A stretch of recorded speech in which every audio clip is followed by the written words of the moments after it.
My name is George Perkovich. I'm a Vice President for Studies here at the Carnegie Endowment, and it's my pleasure to welcome all of you back from the end of summer, lamentably, and the beginning of the work year here in Washington. But we have a great occasion, which we're honored to present to you to start it off, and that is an address by Senate Minority Leader Reid. And to introduce Senator Reid, we have a dear friend and former colleague of his, Congressman Howard Berman, who's also a friend of ours. We've had the pleasure and honor of working together on a number of issues when he was chairman of the House Foreign Affairs Committee. He's still very active in international affairs, and so it gives us extra pleasure to ask Congressman Berman to come up and introduce Senator Reid.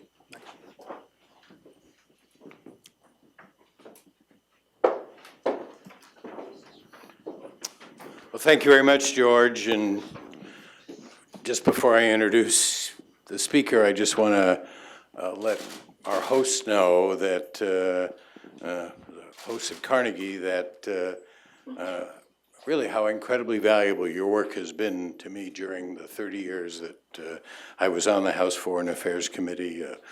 Issues like non-proliferation, arms control, U.S.-Soviet, and then U.S.-Russia relationships, so many other issues.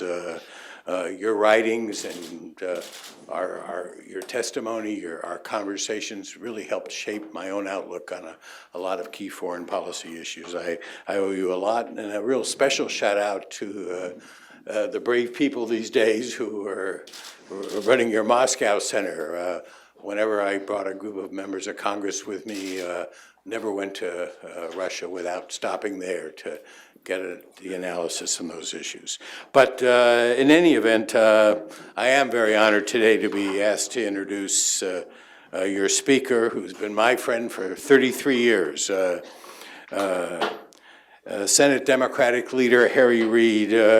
We've worked together since he and I came to the House in 1983. We sat next to each other for 4 years on the House Foreign Affairs Committee before he was elected to the Senate in 1986. And as you know, the senator served as Majority Leader from 2007 through 2014. And he remains the Democratic leader during his last term in Congress. What most don't appreciate is the skill that goes into garnering the mantle of leader and majority leader in the U.S. Senate and holding on to it. Senator Reid's commitment to a progressive agenda, his knowledge of the issues and the parliamentary rules, his attention to detail, and his ability to handle the outsized personalities of his colleagues are legendary. He fights tenaciously for that in which he believes, and he produces the deft compromise when that is the only sensible course.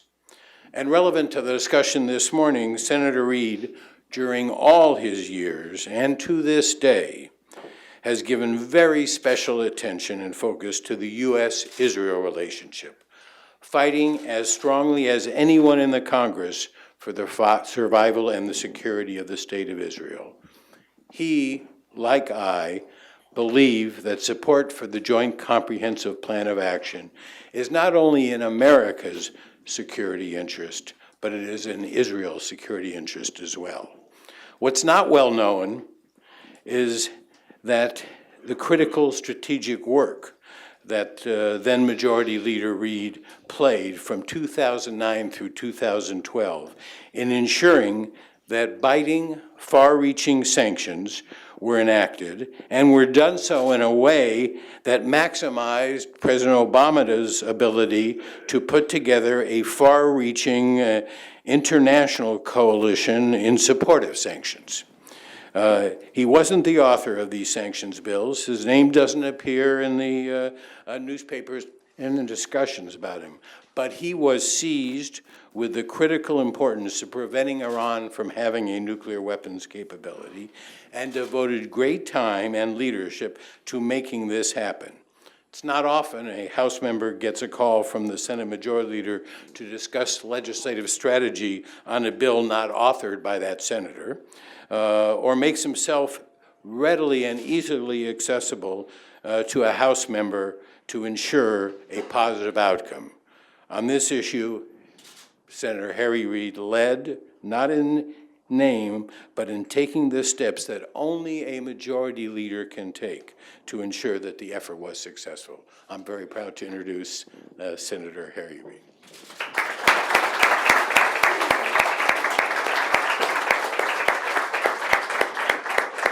Thank you, Harry, very much.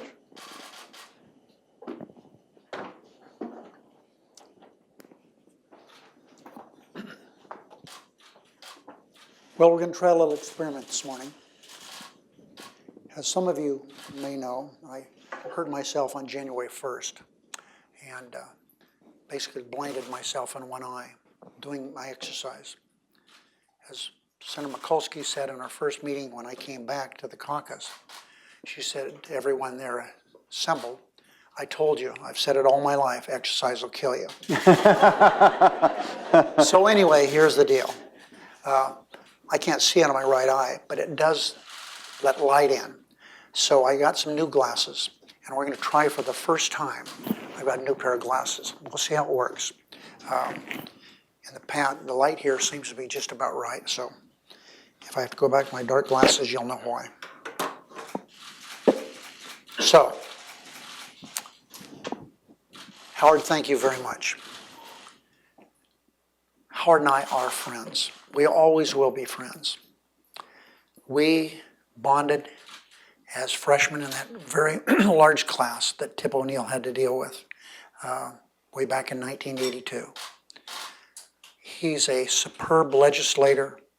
He was noted as a great legislator in the California legislature. But back here, when the history books are written, during these 3 decades that he served, Howard Berman would be part of that conversation. I'm so grateful that he came from California to introduce me today. There's no one I would rather have introduced me than my friend Howard Berman. I also want to thank the Carnegie Endowment and your president, former Deputy Secretary Burns, for hosting this meeting. He has a remarkable career and a record, and I'm grateful that he is somebody that I speak to and somebody that I like a great deal. He, most of the time, is out of the public eye, and I understand that. But he's known around this city and around the world as someone that has worked really hard to keep the world safe from a nuclear-armed Iran. So thank you, Bill, even though you weren't here. George, thank you for filling so ably in. When the Senate is gavelled into session in just a few hours, a debate has ignited passions from Tehran to Tel Aviv, from Beijing to Berlin, and from coast to coast across our great country will take center stage in the world's greatest deliberative body. The question at hand is no small matter. Is the agreement between Iran and the international community, led by the United States, the best pathway to peace and security for America, Israel, our partners and interests? I believe the answer is unquestionably yes. And today I'm gratified to say to my fellow Americans, our negotiating partners, and our allies all around the world, this agreement will stand. America will uphold its commitment and will seize this opportunity to stop Iran from getting a nuclear weapon. While the formal debate begins this afternoon, the private negotiations that brought us to this point have been going on for years. And the public's review of the agreement has been going on for months. And during that long period, President Obama and Secretary Kerry were clear in their goals. Above all, that the United States will not allow Iran to obtain a nuclear weapon. The United States also would not sign any agreement that takes Iran at its word or relies on trust Iran has not earned. And at the most difficult crossroads of this time, consuming a technical negotiation, President Obama and Secretary Kerry made clear that the hard choices belonged not to us, but to Iran. But now it's our turn. Now the United States has a choice to make. We can enforce an agreement that forces Iran to walk away from any nuclear weapons program, or we can walk away from the agreement and assume responsibility for the consequences. We can take the strongest step ever toward blocking Iran from getting a nuclear bomb, or we can block the agreement and all but ensure that Iran will have the fissile material it would need to make a bomb. In a matter of months, they would be able to do that.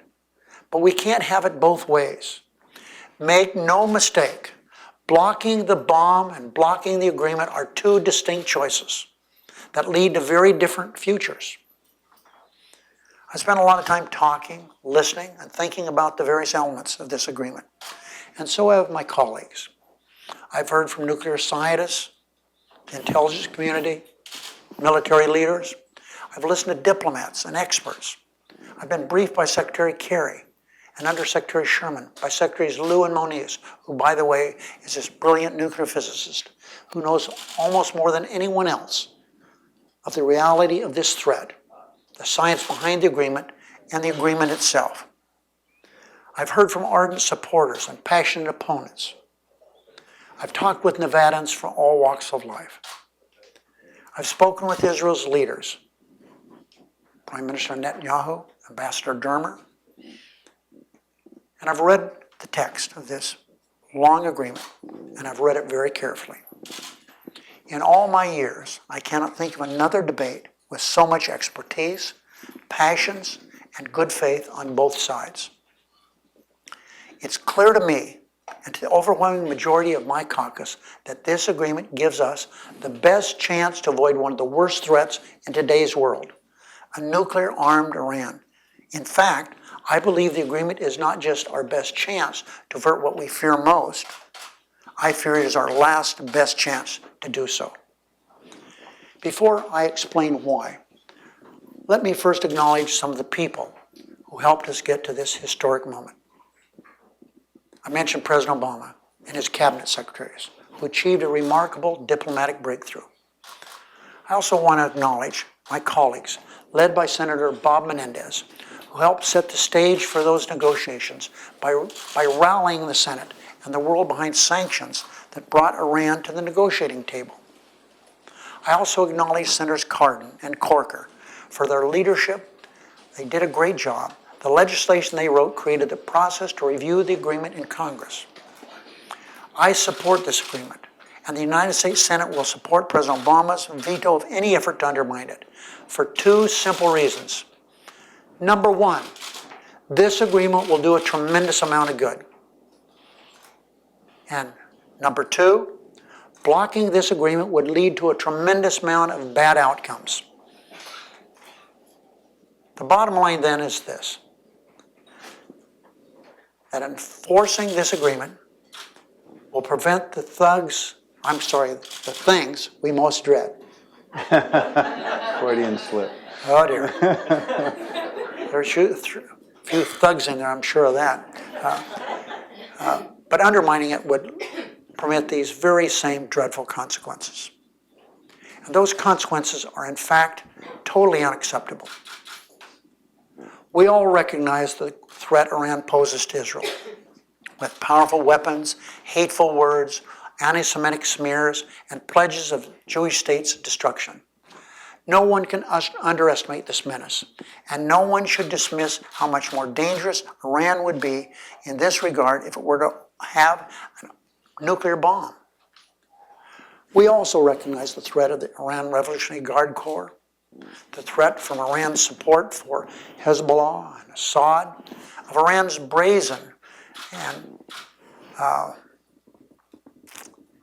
my little teleprompter friend is pretty slow there. Okay.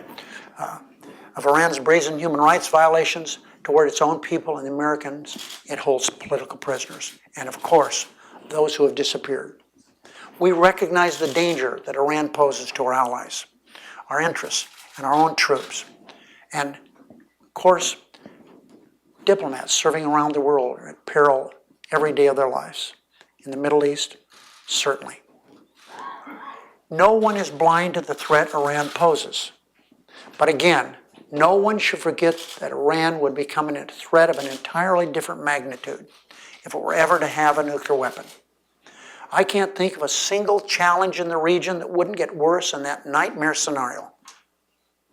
That's why our goal, first and foremost, must be to keep Iran from getting its hands on one of those nuclear weapons or building one. We have no illusions about the Iranian regime, which is exactly why, when we are presented with the best way to stop its nuclear ambitions, we must not let that chance slip through our fingers. We must support and enforce the agreement we've reached. The agreement that Congress now assumes responsibility to review does a better job than any other proposal of reducing Iran's chance to get a bomb. When our negotiators came to the table, they did so with Andrew Carnegie's advice in mind. The man who, in 1910, gave his name and fortune to this institution once said, and I quote, "Our duty is with what is now practicable, now, with the next step possible in our day and generation." In our day, we know it's not practical to bomb away knowledge of how to build a nuclear weapon or erase that knowledge with sanctions. So our negotiators said, even though we cannot take away the recipe to build a bomb, we can take away the ingredients and the use of equipment to cook one. That's what we're doing. Not only if the United States upholds, but only if the United States upholds and enforces its agreement. The good news is this agreement does more than take away Iran's ability to build a bomb. It gives us the ability to watch every move. Through strict limits and intrusive inspections, the agreement takes away Iran's highly enriched material and takes away Iran's ability to make more of it. This agreement takes away Iran's ability to build any facilities or fissile materials secretly and with impunity. The agreement Iran signed forbids it from pursuing, building, or having a nuclear weapon ever. There's no expiration date on that commitment, and it's not grounded in trust. This isn't a peace treaty with Iran or a gift out of the goodness of our hearts. If we trusted Iran, we wouldn't need the video cameras and inspectors and SEALs and all manner of technology to make sure Iran complies. We're not asking Iran to promise us anything and taking it at its word. We're demanding Iran prove to us it's complying with every last letter of this agreement. Before it gets sanctions relief, Iran has to take specific actions. And if it doesn't happen, as some fear, sanctions will be imposed on Iran. We've done everything possible to make sure that if Iran cheats, we'll know quickly and we'll act immediately and with the international community behind us. That makes us safer. That makes Israel safer. That makes the world safer. That's what nuclear experts around the world know, what diplomats know, and what the overwhelming majority of my caucus knows. That's why this agreement will stand. And to make sure this agreement succeeds, Congress must provide the oversight to ensure monitoring and force verification. At the same time, Congress must continue to hold the line against Iranian arms trafficking, its funding of terrorism, and demanding the return of Americans who have been taken political prisoners and those who disappeared. Priorities that were never meant to be part of this negotiation, but must never, never be forgotten.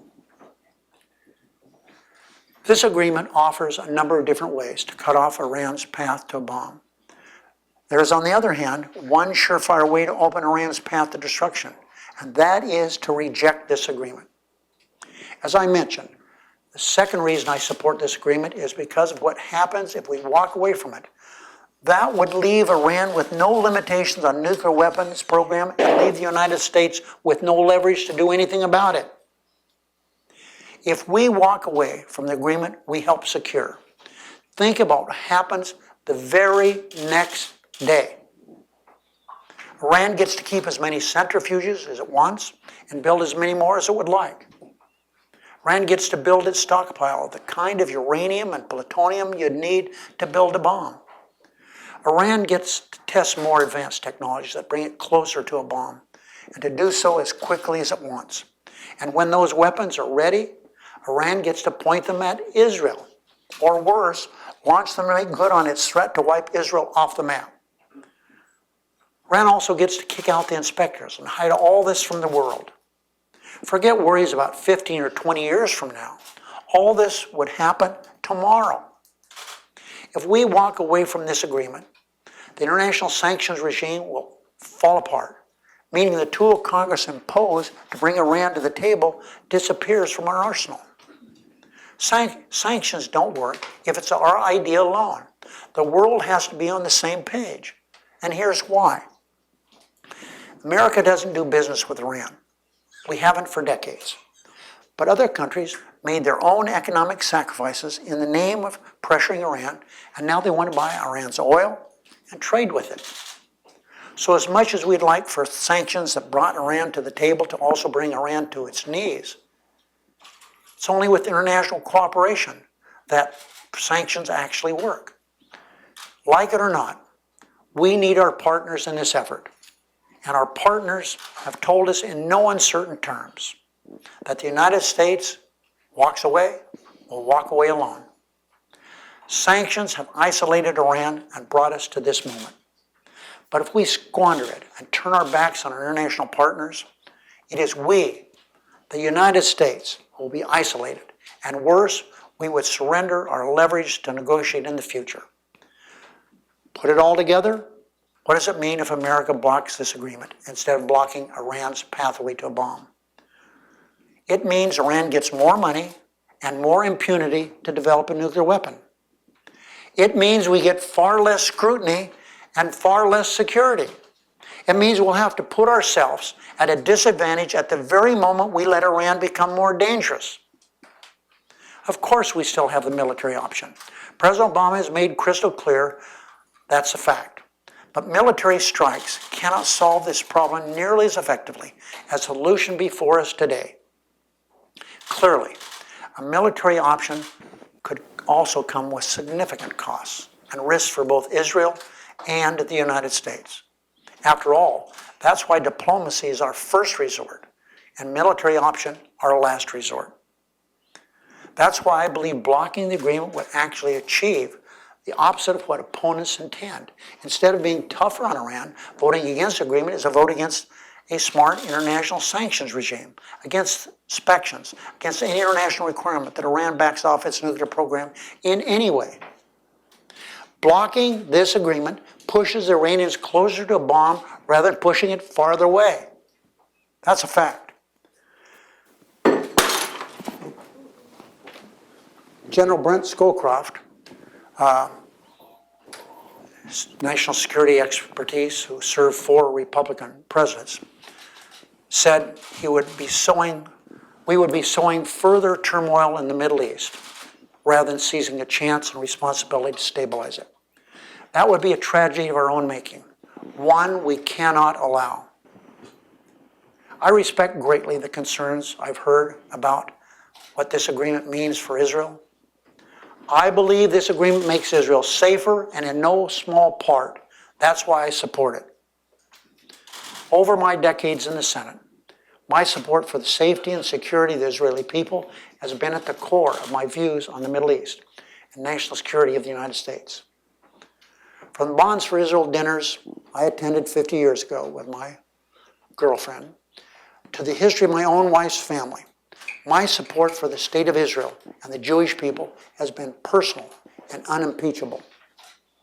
And I have not been afraid to disagree with the President of the United States when it comes to Israel, whether on settlements or when the administration opposes Congress passing specific sanctions. We must build on our firm commitment to make sure Israel can defend itself. It'll take more money, more military support, but we must provide the one true democracy in the region and the one and only Jewish state in the whole world with the resources it needs. The United States must also maintain its staunch support of Israel, including by using our veto in the United Nations for resolutions that isolate Israel unfairly or make it less secure. I've read closely the letter that Secretary Kerry sent to the Senate early in September. That letter lays out a number of important steps that the United States would take to support Israel's security. One of those steps is protecting Israel's qualitative military edge. Another is negotiating a new 10-year memorandum of understanding on military assistance. And yet another step is continuing to work with Israel on joint efforts to deal with shared threats, as well as confronting both conventional and asymmetric threats. It's also closely reviewed, very closely, the legislation that Senator Cardin is proposing, which will provide additional security assistance and assurances to Israel. And after looking at the letter and Cardin's legislation, I plan to work with the White House and with both Democrats and Republicans to guarantee that the United States is doing everything possible to protect the safety and security of Israel. And as the administration has promised, we'll continue funding the missile defense system that has already saved so many Israeli civilian lives. We'll also grow our strategic relationship even stronger, collaborating to direct and destroy those tunnels that have been used to terrorize Israeli citizens. Now, after all the good this agreement will do in blocking Iran's pathway to a bomb, after all the dangers rejecting it will do by letting Iran grow more dangerous while our clout and credibility slip down the drain, after all the assurances that our commitment to Israel's security is stronger than ever, after all that, some will say they want a better deal. But there is no such thing as a better deal. There is no plausible alternative. There is no better deal. Opponents of this agreement, who I respect, talk often about how very real the Iranian threat is to Israel and the region. And it absolutely is. But for all the talk about what is real, the idea that we can somehow get a better deal is imaginary. Diplomats, scientists, our international counterparts tell us it's fantasy. The agreement before us is a result of many years of hard work. We live in the real world. And in the real world, this really is the best option to keep Iran from a nuclear bomb. Let me say a brief word about details of getting this done. The Senate, of course, has an important oversight role to play.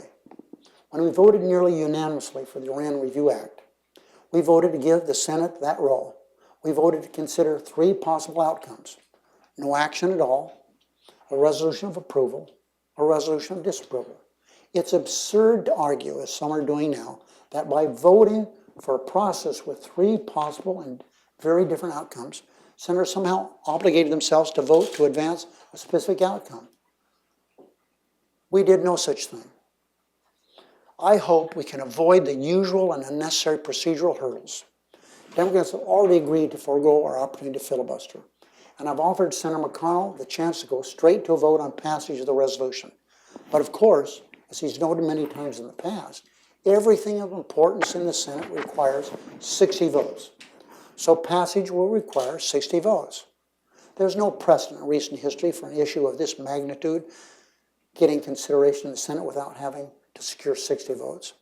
This is not about how one leader manages the floor. This is precedent dating back decades now. Finally, of all the many important things at stake here, American leadership is one of them.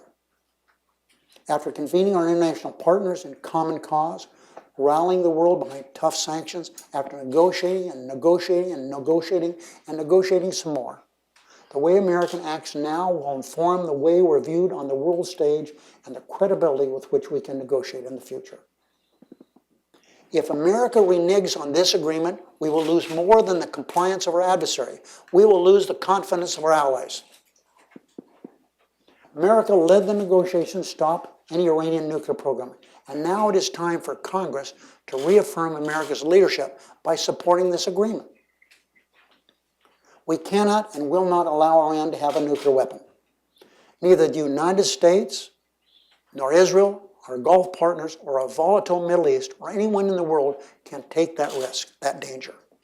I believe it is our responsibility to avoid that threat. So let's heed Andrew Carnegie's reminder of our duty to respect what is practical and to respond with pragmatic solutions. Solutions like the one before us. As he said, when a statesman has in his keeping the position and interests of his country, it is not with things as they are to be in the future, but with things as they are in the present, right now, close quote. The agreement on the table at present is a good one. It is our best chance to ensure Iran never builds the worst weapon on earth. I'll do everything in my power to make sure it is forced and effective, to make sure in turn we are safer and more secure in our day and generation and in the days and generations to come. Thanks, everybody.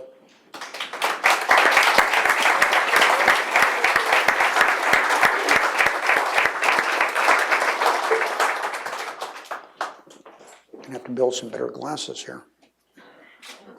Don't worry about those glasses. These work well, so that's good. You have time to Sure have do. a brief conversation? I'll take while you this come chair, here? yep. Yeah. Great. Thanks. That was very powerful brief for the agreement and description of the process. If you now look out over the next few days, do you have a sense that ultimately it's going to work out in terms of when the Congress has its say that the deal won't be blocked, at least at this point? As I said in my remarks, it's clear that the Senate's going to reject this agreement. We're all together. There are a few dissenting votes. We'll find out how many. We have still about 4 senators who have not made a public decision. I believe one of them is going to make a decision and may already have done it. So we expect to know very soon where everybody stands. But we, as everyone knows, we have enough votes to make sure the president's veto, if necessary, will not be overridden. You alluded to this, but I want to draw it out a little bit because I think a lot of us who've worked on this have been puzzled about what the theory is that if the Congress were to block this deal, what positive effects over time would come from that. You suggested that the arguments were weak, but you deal with a lot of your colleagues. Do they articulate why blocking it would lead to some kind of better outcome, or is it just an assertion that they don't argue? Your question is blocking the...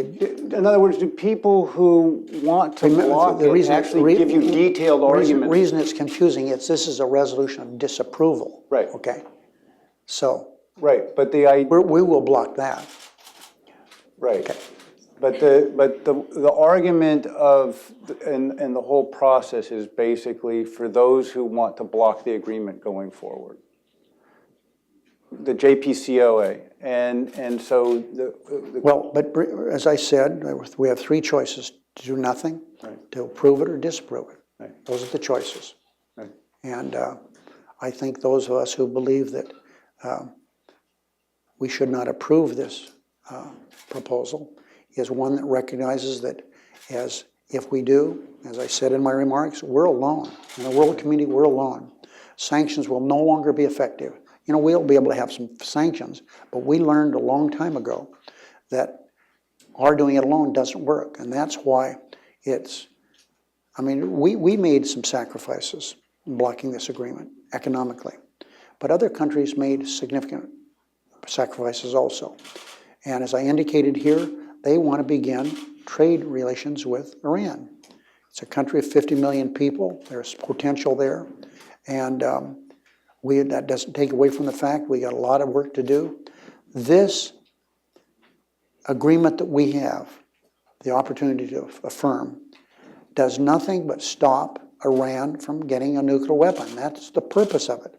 It doesn't stop other things. We will continue to assert our influence and our power to make sure that their meddling in other places will be at a relative minimal. But we and our allies agree on that. What our allies don't agree on is the fact that if we reject this agreement, they're out the door. And think about this. China, Russia, they're with us on this.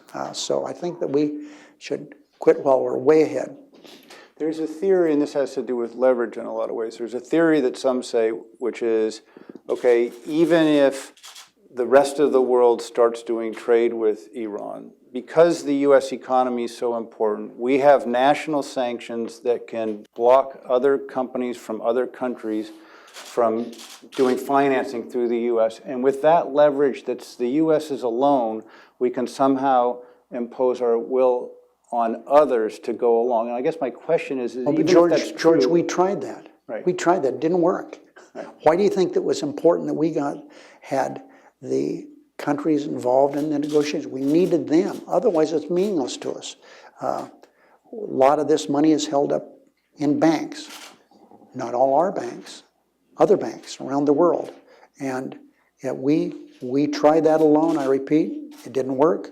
And it helped a little bit, but it certainly didn't bring them to their knees, and they didn't even bend at the waist with that. I think we have to cut it off now because I'm seeing that you have to get back to do the urgent business that we were alluding to here as things are happening. And so we're very grateful. Well, I appreciate very much I don't have to answer questions about the Pope coming, the Chinese president coming. I don't have to answer questions about the budget deal, about highways, about cybersecurity, so I'm glad to leave also. Thank you very much, Senator.